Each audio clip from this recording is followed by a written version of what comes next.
আর আমরা এখানে এই ফার্মের মধ্যে কলার পাশাপাশি আরো অনেকগুলা গাছ লাগাইছি। গাছের মধ্যে আছে আম গাছ আছে, তারপরে পেঁপে গাছ আছে, তারপরে আপনাদের মালটা গাছ আছে, তারপরে সুপারি গাছও আমরা লাগাইছি কিছু।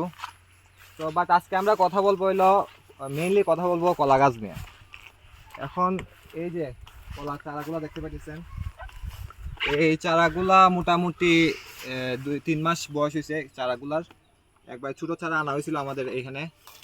তো আসলে কলা চারা রোপণ করার আগে সাধারণত সারা বছরই কলা রোপণ করা যায় মোটামুটি আমাদের দেশে।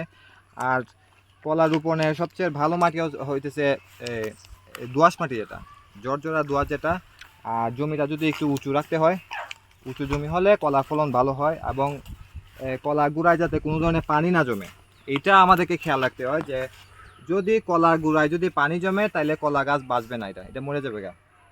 সো আমাদেরকে এই যে আসলে যে সিলেট অঞ্চলের যে মাটিগুলো আসলে সবগুলোই দোআঁশ মাটি এবং কলা উৎপাদনের জন্য এটা একটা বেস্ট একটা মাটি। সো এখানে কলা রোপণের আগে আমরা যা করছি এটা একটা আপনাদেরকে বলি। সো কলা রোপণের আগে আমরা আগে গর্ত করছি।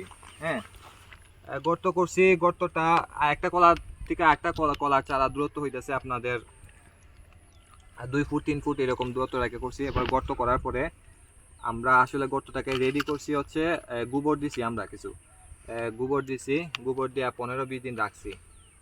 এরপরে এখানে টিএসপি সার দিছি। 15-20 দিন পরে আমরা কলা চারাটা রোপণ করছি। কলা চারা রোপণ করার পরে এটা আসলে এখানে আসলে যেহেতু কি আছে মোটামুটি বৃষ্টিপাত হইতেছে আর পানি টানি এত প্রয়োজন হয় না।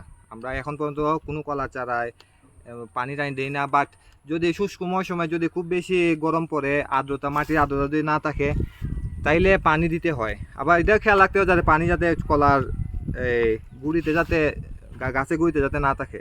আর এই যে মাটিটা আছে এটাতে যথেষ্ট পরিমাণ আর্দ্রতা আছে, প্রচণ্ড পরিমাণ, এটা যথেষ্ট পরিমাণ আর্দ্রতা আছে, এই জন্য আমাদের পানি দেওয়ার প্রয়োজন হয় না।